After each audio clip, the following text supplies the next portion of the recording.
Today, we've got a great story for you. It's about a research project that kicked off with this really brilliant idea for perfect wireless communication, and, well, it ended in total chaos. It's a story about failure, but also about discovery, and it gives us a surprising look into the future of things like 6G.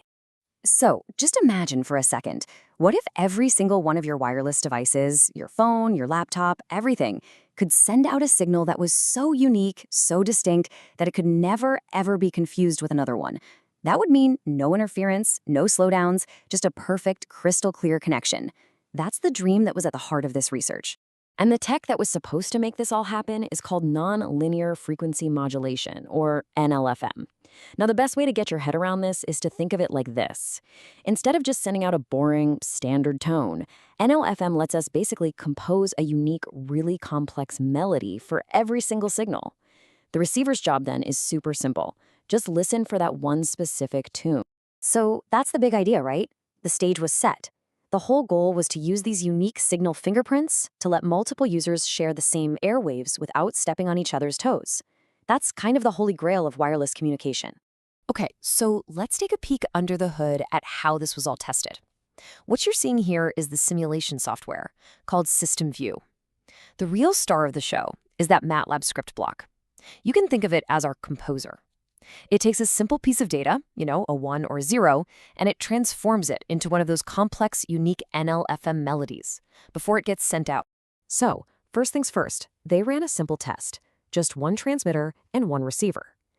Think of it as that one composer playing its unique melody for just one dedicated listener. And the result? It was perfect. Absolutely flawless. The number you really need to know here is the bit error rate, or BER. It's just a measure of how many mistakes the receiver makes. And a BER of 0.005, that is incredibly low. It's kind of like listening to someone talk for half an hour and only mishearing a single word. For a wireless system, that's a spectacular result. And this graph right here, it's the proof. It visually confirms that success. You see that red line, the one that represents the error rate? It's just hugging the bottom of the chart, staying crazy low. This shows the connection was stable, clear, and super accurate. So at this point, everything looked like a massive success. But, and you knew there was a but coming, things were about to take a really dramatic turn. Because, let's be real, the true test was never about just one user.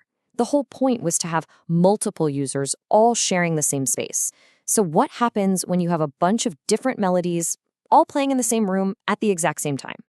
And the answer? Whoa, it was not good. As the researcher put it, the system didn't just get a little bit worse, it was a complete, catastrophic failure.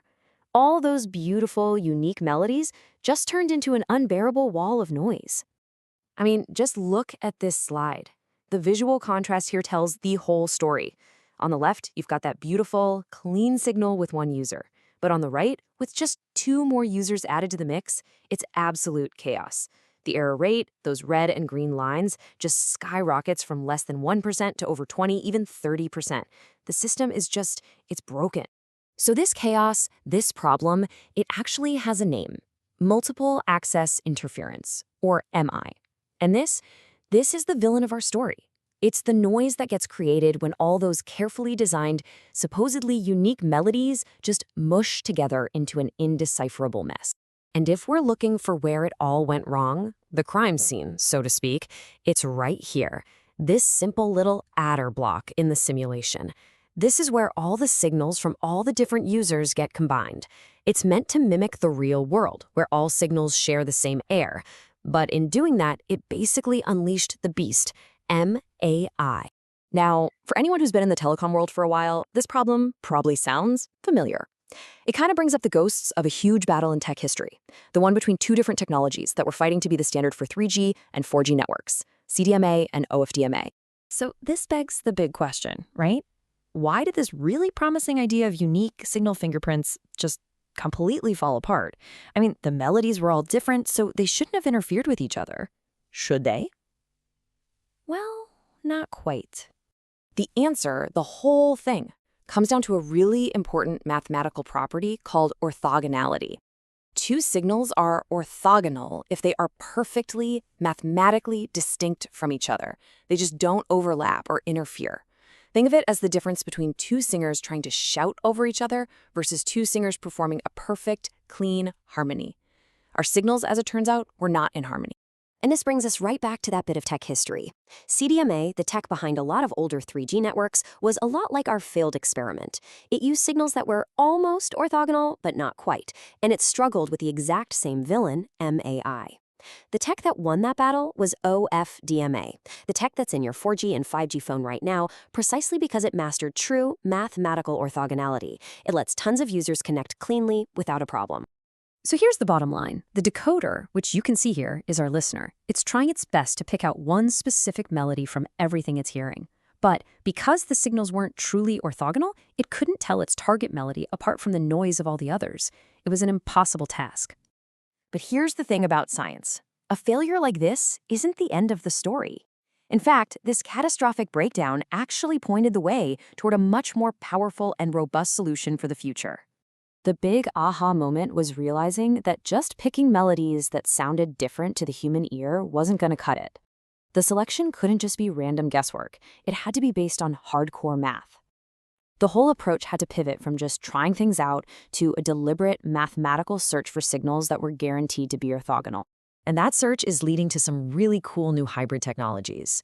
One of the most promising is called MCPC, or multi-carrier phase-coded signals.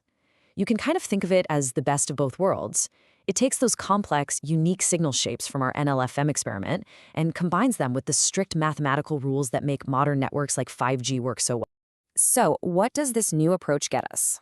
Well, the advantages are huge. First, you get strict, guaranteed orthogonality, which solves that whole interference nightmare.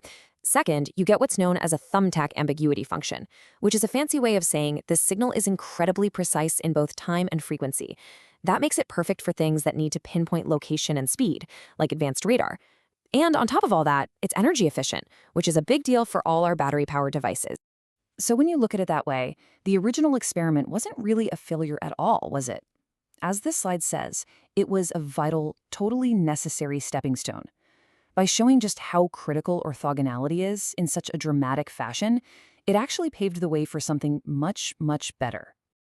And this is where the story points to the future. These findings, born from that initial failure, are directly feeding into the development of what's coming next, technologies like 6G and this amazing concept called ISAC, or Integrated Sensing and Communication. With signals as precise as the ones promised by things like MCPC, we can do way more than just send messages.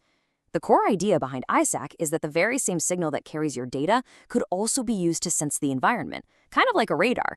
I mean, imagine a future where your phone's signal could actually map the room you're in, or a car's communication signal could also detect pedestrians. That is the incredible future this research is helping to build, all born from a signal that, at first, completely failed.